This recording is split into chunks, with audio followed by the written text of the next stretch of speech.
When I got back from Afghanistan a month ago, the memories of that place clung to me like sand in my boots, gritty, stubborn, and impossible to ignore. The constant dust storms, the sun beating down on you like it had a grudge, and the crack of gunfire in the distance, they haunted me in a way I wasn't ready to admit. Civilian life wasn't exactly a smooth transition, but I kept my head down and got on with it. Complaining wasn't my style. I found a job at a small auto repair shop in town. It wasn't glamorous, but it was honest work. Engines were predictable, broken things you could fix with the right tools and enough determination. I liked that kind of certainty. At home, Emily, my wife, had welcomed me back with open arms, her tearful smile lighting up the doorway. She was everything I thought I could ask for in a partner. Kind, supportive, always ready to cheer me on. Or so it seemed. At first, I brushed off the odd feelings. Emily worked in real estate, and her schedule was unpredictable, with evening showings and weekend tours becoming the norm. It made sense, or so I convinced myself. But the cracks began to show. One Tuesday evening, Emily told me she had a late showing with a wealthy couple. She dressed to the nines, black dress, flawless makeup, her signature perfume hanging in the air long after she left. It struck me as over the top for work, but she brushed off my comments with a smile. "Clients expect professionalism," she said before heading out the door. I didn't think much of it until hours later when I noticed her phone sitting on the table by the door. She'd forgotten it. That wasn't like her. For a brief moment, I considered picking it up, unlocking it, and finding some kind of answer. But I didn't. When she got home, her face was glowing, cheeks flushed, perfume still strong, and a triumphant smile that didn't sit right. When I asked about the phone, she laughed it off. I must have been in such a rush I forgot. Her explanation was logical, simple, but something about the way she said it made my stomach twist. The doubts kept piling up. A few days later, on a Saturday, she told me she was heading to the spa with her best friend, Sarah. "We need a girls' day," she said, packing an overnight bag. Again, it seemed reasonable, normal, even. I spent my day at the garage, losing myself in the steady rhythm of fixing cars. But later, when I glanced into her car, I saw a man's leather jacket tossed casually in the back seat. My chest tightened. I didn't touch it immediately. Instead, I stared at it, letting the weight of that small detail sink in. Finally, I picked it up and hung it on the coat rack in the hallway. When Emily got home that evening, her hair smelled of lavender, and she seemed more relaxed than usual. I casually asked about the jacket. She laughed again. "Oh, that's Sarah's husband's. He left it when we met up. He'll pick it up tomorrow." It was plausible enough, an easy explanation that anyone could believe. But something felt off, like a piece of a puzzle that didn't quite fit. From then on, I started paying closer attention. Her phone, which she used to leave on the counter or in her purse, was now glued to her side. One night, while she was in the shower, I noticed a message pop up on the screen. "Tomorrow, same time." She claimed it was a work text when I asked, even going so far as to show me the conversation. Everything looked innocent enough. Still, the timing didn't add up. That message had been sent long before she'd gone into the shower. I didn't confront her, but it lingered in my mind like a splinter I couldn't remove. My instincts, the ones that had kept me alive in war, screamed at me that something was wrong. And I knew better than to ignore them. As the days passed, I couldn't shake the nagging feeling that something was deeply wrong. Emily's smile seemed stretched too thin, her laughter forced. It wasn't just in her demeanor, it was in the little things, stories that didn't quite align, timelines that felt rehearsed, and details that didn't add up. My gut was telling me something wasn't right, and ignoring it was no longer an option. One afternoon at the garage, as I worked under the hood of an old Ford, my mind wandered to Emily. I realized that my life had split into two fronts, the one where I worked with engines, dealing in certainties, and the one at home, where everything felt like smoke and mirrors. I wasn't the type to sit idly by and let suspicion fester. In Afghanistan, hesitation could kill. Here, it was eating me alive. That evening, when I got home, Emily was sitting on the couch with a glass of wine, the soft glow of the TV flickering across her face. She smiled at me, but it didn't reach her eyes. Standing in the doorway, I knew the distance between us wasn't just physical. We were strangers sharing the same space. I decided I couldn't ignore the signs any longer. Over dinner one night, I put down my fork, looked her square in the eye, and asked the question I'd been avoiding for weeks. "Emily, is there someone else?" Her reaction was almost too perfect. She froze for just a second, her fork suspended in mid-air, then gently set it down. "Sam, are you serious? After everything we've been through?" Her voice was calm, her tone soothing, as if she were speaking to a wounded animal.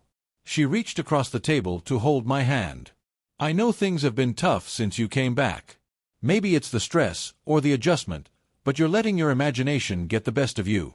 Her words were reasonable, even comforting.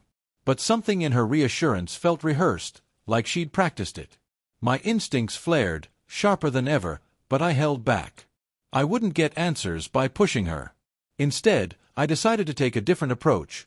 Watch, listen, and wait.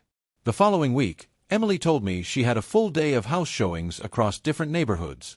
It sounded innocent enough, but I couldn't shake the unease gnawing at me. So I decided to follow her. I kept a safe distance as she drove through town, stopping at 2 properties. At each location, her car parked in the driveway, and everything appeared normal. But then, she turned off the main road and pulled into the parking lot of a small, nondescript hotel on the outskirts of town. My heart pounded as I parked far enough away to remain unnoticed. I watched as she walked inside.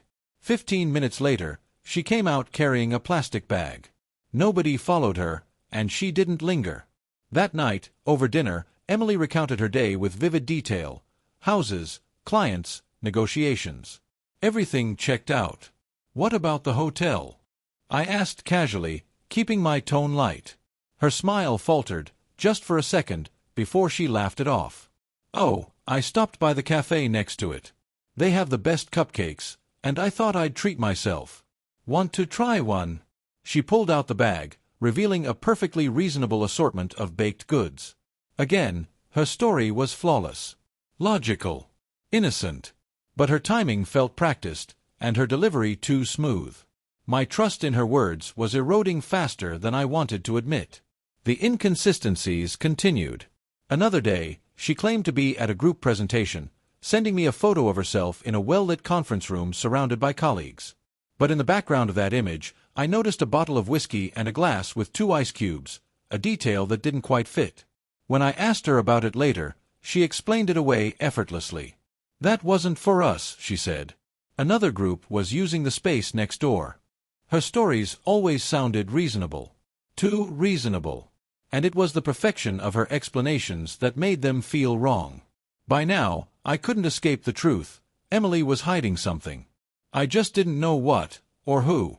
My gut told me Emily's stories were too polished, too carefully constructed. It wasn't just paranoia anymore.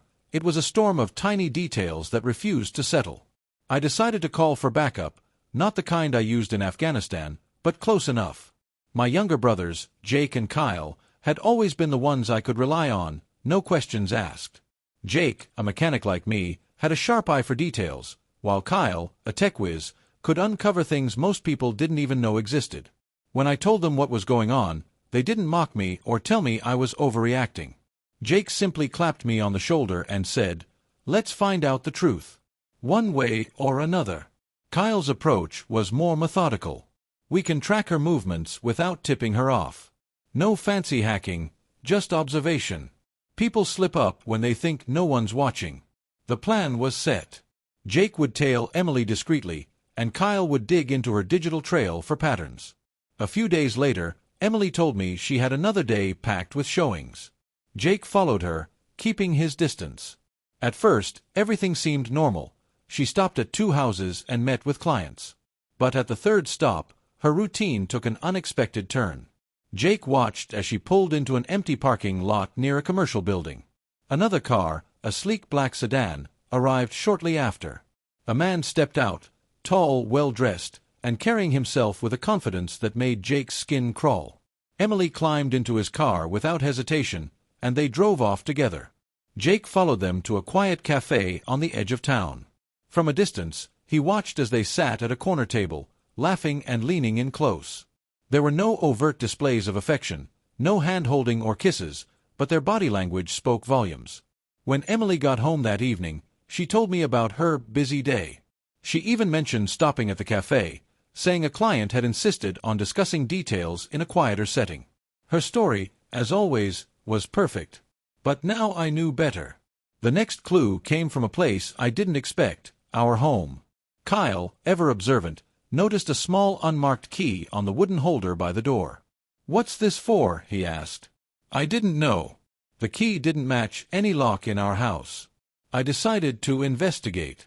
After driving around town and trying the key in various locks, I finally found its match, an abandoned warehouse on the outskirts of town. Inside, dust coated every surface except for a single crate in the corner. Someone had been here recently. On top of the crate, I found something I couldn't explain, a cheap silver bracelet engraved with the words, "For my love." It wasn't Emily's style, and yet it was here, in a place she had no reason to be. That night, I told Jake and Kyle what I'd found. We returned to the warehouse under the cover of darkness, flashlights cutting through the stale air. Beneath one of the crates, Jake found a small plastic bag containing paperwork, documents that didn't make sense. Names, transactions, and unfamiliar accounts were scrawled across the pages. Emily wasn't just hiding something personal. She was involved in something far more serious. The pieces started to fall into place when Kyle dug deeper into her phone records. Late-night calls to a number saved as Anna, work, stood out. But when Kyle traced the number, it didn't belong to a coworker. It was registered to a man named Michael Cross, a financial consultant with a history of fraud. He'd been linked to money laundering schemes and offshore accounts, the kind of scandals that could ruin lives. The more we uncovered, the clearer it became that Emily wasn't just keeping secrets. She was neck-deep in something dangerous. And Michael Cross wasn't just her partner in crime. He was likely much more. When Emily told me she was heading out of town for a weekend retreat with Sarah, we didn't buy it.